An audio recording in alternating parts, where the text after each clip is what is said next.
నమస్తే అండి. 'ట్విషా శర్మ' ఇష్యూలో అంటే కాస్త సీరియస్‌గానే వెళుతోందది.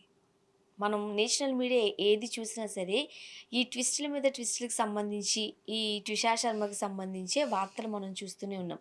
ప్రస్తుతానికి పోలీసులు సీన్ రీకన్‌స్ట్రక్షన్ చేస్తున్నారు. రీక్రియేషన్ చేస్తున్నారు. అసలు ఏం జరిగుండొచ్చు? ఏంటి అని. బాధాకరం ఏంటి అనంటే రిటైర్డ్ జడ్జ్ వాళ్ళ అత్తగారు. ఆమె ఇదంతా చేసిందన్నట్టుగా ప్రధాన ఆరోపణలు వస్తున్నాయి. ఏం చెప్తారు? ఇప్పుడు ఈమె మోడలు, సినిమా యాక్టరు, ఇన్‌ఫ్లుయెన్సర్. మన ఇన్‌ఫ్లుయెన్సర్ తెలుగులో కూడా 2 సినిమాలు చేశారట ఆమె. చేశారట. అయితే ఈవిడ చూడ్డానికి చాలా బావుంది. హ్మ్. No doubt she is a capable అంటే ఎలిజిబుల్ బ్యాచిలర్ అని చెప్పొచ్చు. హ్మ్. పెళ్ళికి చూసుకుంటారు గదా! ఎవరైనా. అవును. అందంగా ఉందా? లేదా? చదువుకుందా? లేదా? ఫ్యామిలీ బ్యాక్‌గ్రౌండు అన్నీ చూసుకుని నచ్చింది. చేసుకున్నారు. అంతా చేసి 5 నెలలు ఈ పెళ్ళయ్యి. అవును. వీళ్ళేమో ఆలోచించుంటారు. భర్త చూస్తే పేరు మోసిన క్రిమినల్ లాయరు. అత్తగారు చూస్తే రిటైర్డ్ జడ్జ్. Retired judge. పైగా ఇప్పుడు కూడా ఆమె ఇంకొక ఉద్యోగం ఏదో వెలగబెడుతోంది. ఇంకేంటి మంచి సంబంధం. మంచి సంబంధం అనుకుని అంగరంగ వైభవంగా పెళ్లి చేశారు. అయితే గమ్మత్తు ఎలా ఉంటదంటే, ఈ పెళ్ళిళ్ళ గురించి మాట్లాడుకునేటప్పుడు ఇది చాలా జాగ్రత్తగా వినాలి ఎవరైనా. ఏమంటారంటే, "మీ అమ్మాయికి ఏమిస్తారో లేదో మాకు సంబంధం లేదండి. మీ అమ్మాయికి మీకు నచ్చినట్టు ఇచ్చుకోండి. మాకు కట్నాలేం వద్దు. ఏమొద్దు. మాకిస్తారేంటి? కానీ పెళ్లి మట్టుకు ఘనంగా చేయండి." గ్రాండ్‌గా చెయ్యి. ఆ! మా తాహతుకు తగ్గకుండా ఆ! చెయ్యి. మా మా హోదాకి తగ్గట్లు. హ్మ్. మాకు 2000 మందొస్తారు. మాకు 3000 మందొస్తారు. కానీ మంచిగా చెయ్యాలండి. మండపం బావుండాలి. Decoration decoration బావుండాలి. బావుండాలి. అన్నీ బావుండాలి. మాకు మళ్ళీ మళ్ళీ వస్తా అండి పెళ్లి. జీవితంలో ఒక్కసారే కదా వస్తది. మంచిగా బట్టలు పెట్టాలి. మంచిగా అబ్బాయికి కానుకలు మంచిగా ఇవ్వాలి. ఆహ్, ఇప్పుడు అమ్మాయిని గూడా అమ్మాయినేమి తక్కువ చేయం గదా మేము. అమ్మాయికి మేమింత బంగారం పెడతాం గదా! ఇన్ని బట్టలు పెడతాం గదా! దానికి తగ్గట్లు మీరు మా అబ్బాయికి హ్మ్. పెట్టాలి. ఇలా ఎంత దరిద్రంగా ఉంటదంటే నాకు చాలా అనాగరికంగా అనిపించే విషయం ఏంటి అంటే, ఈ పెళ్లి ముందు అబ్బాయికి, అమ్మాయికి, ఆ అమ్మాయికి అబ్బాయి, అబ్బాయికి అమ్మాయి నచ్చిన తర్వాత ఆల్మోస్ట్ పెళ్లి సెటిల్ అయిన తర్వాత మళ్ళీ మధ్యలో ఇంకో దరిద్రం గూడా ఉంది. ఈ జాతకాలు గూడా కలిసిన తర్వాత హ్మ్. అన్నీ అయిపోయాక ఈ పెళ్లి గురించి మాట్లాడుకునే ఈ కట్నాలు, కానుకలు, పెళ్లి ఎలా జేయాలి? ఎక్కడ చెయ్యాలి? ఇయన్నీ మాట్లాడుకునే సందర్భంలో అసలు వాళ్ళ లేఖితనం అంతా అబ్బాయి వాళ్ళ లేఖితనం అంతా బయటపడతదండి. ఆళ్ళు ఎంతటి వాళ్ళన్నా అవ్వనివ్వండి. ఇప్పుడు ఈమె రిటైర్డ్ జడ్జి. ఏం పోయే కాలం వచ్చింది. ఖచ్చితంగా ఈ ఈ ఈమె ఈ ఈ ఈ ఈ కేసులో ఈమెకున్న పాత్ర దృష్ట్యా చూస్తే ఈమెది చాలా చాలా క్రిమినల్ మెంటాలిటీ. హ్మ్. ఆమె మెసేజెస్ కూడా పెట్టారంట పాపం వాళ్ళ మదర్‌కి, వాళ్ళ ఫ్రెండ్స్‌కి. ఇక్కడ నేను ఉండలేని పరిస్థితి.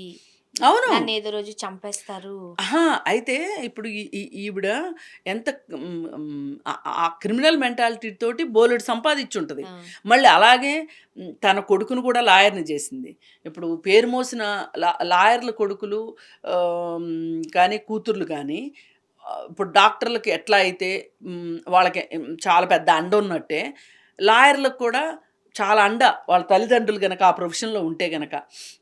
చాలా ఈజీ అయిపోద్ది. వాళ్ళకి చాలా కేక్ వాక్ లాగా ఉంటది. అంటే వాళ్ళని ఇప్పుడు ఒక సినిమా యాక్టర్ కొడుకు సినిమా యాక్టర్ అవ్వటం అంటే రోజు వీళ్ళు వచ్చేస్తారని కాదు. కరెక్టే.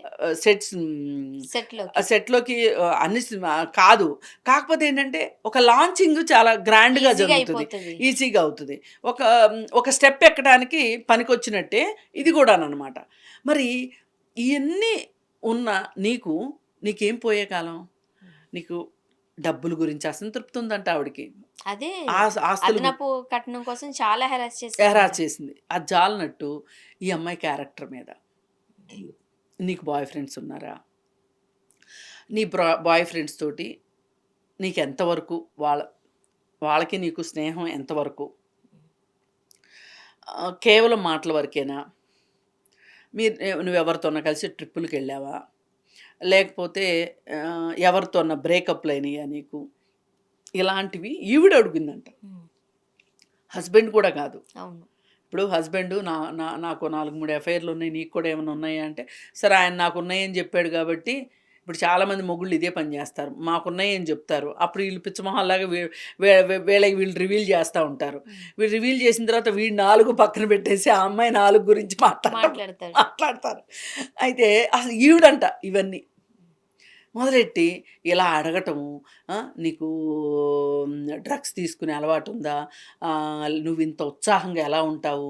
నువ్వు డ్రగ్స్ తీసుకుంటావు గాబట్టే ఇంత ఉత్సాహంగా ఉంటావేమో! అసలు నీకింత కలివిడితనం ఎక్కడి నుంచొచ్చింది? ఇయన్నీ రకరకాలుగా ఆ అమ్మాయిని శల్య పరీక్ష జేసి, శూలాలతో గుచ్చినట్టు మాట్లాడాడు. మాట్లాడిందావిడ. మాట్లాడితే అంతా జేసి 5 నెలల్లోనే. అదే. ఆ! ఇంత చేస్తే ఇంట్లో వాళ్ళకి జెప్తే, ఇంట్లో వాళ్ళు ఓసారొచ్చి అడిగారంట. అడిగితే ఏదో అయిపోయిందిలే ఇంకెప్పుడు అట్లా చేయము అన్నారంట.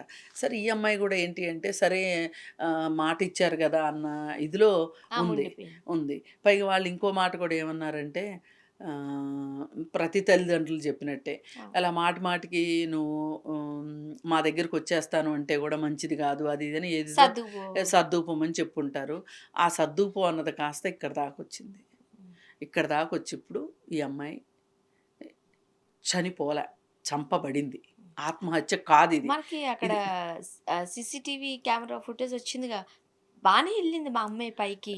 కాదు బ్యూటీ పార్లర్‌కెళ్ళి ఆ! ది అవును. మసాజ్ చేపించుకొని. ఆ! చేయించుకుని వచ్చింది. హ్మ్. ఇంటికొచ్చింది. ఇంటికొచ్చిన తర్వాత వీళ్ళు ఏం చెప్పారు అందరికి, ఆమె ఎ ఎ ఇంట్లోనే వాళ్ళకి జిమ్ ఉంది. ఆ జిమ్ము తాడుతోటి ఆమె ఉరేసుకుంది అని చెప్పి చెప్పటం చెప్పారు. చెప్పారు.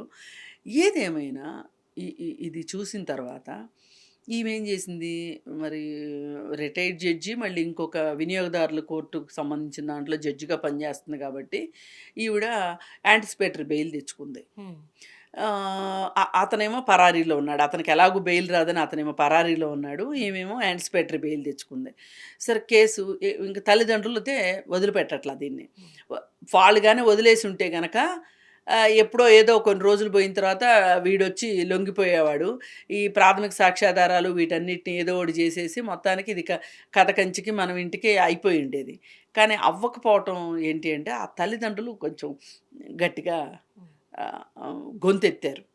గొంతెత్తితే సమాజం గూడా బానే గొంతు కలిపింది వాళ్ళతోటి. సోషల్ మీడియా గావచ్చు, అవును.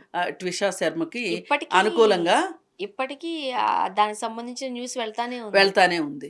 ఇది ఏమైందంటే ఇంకప్పుడు చచ్చినట్టు గవర్నమెంట్ ఏం జేసిందంటే, పైగా ఈవిడేం జేసింది యాంటిసిపేటరీ బెయిల్ తీసుకొచ్చుకొని చాలా మందికి ఫోనులు జేసి ఈ అమ్మాయి గురించి మాట్లాడుతుంది. హ్మ్. ఇప్పుడు యాంటిసిపేటరీ బెయిల్ ఇచ్చేటప్పుడు ఏం జెప్తారు అంటే, "నువ్వు ఈ బెయిల్‌ని నిన్ను బయటుంచినందుకు గాను నువ్వు ఈ అవకాశాన్ని దుర్వినియోగపరచకూడదు" అని ఇస్తారు. ఆవిడ మళ్ళీ రిటైర్డ్ జడ్జ్. ఆమెకు తెలియవా చట్టాలన్నీను. తెలియక కాదు. అసలు మామూలుగా ఈ చట్టంలో ఇదుంటది. ఆ! నువ్వు ఈ బెయిల్‌ని దుర్వినియోగపరచకూడదు. అంటే ఏంటి అర్థం?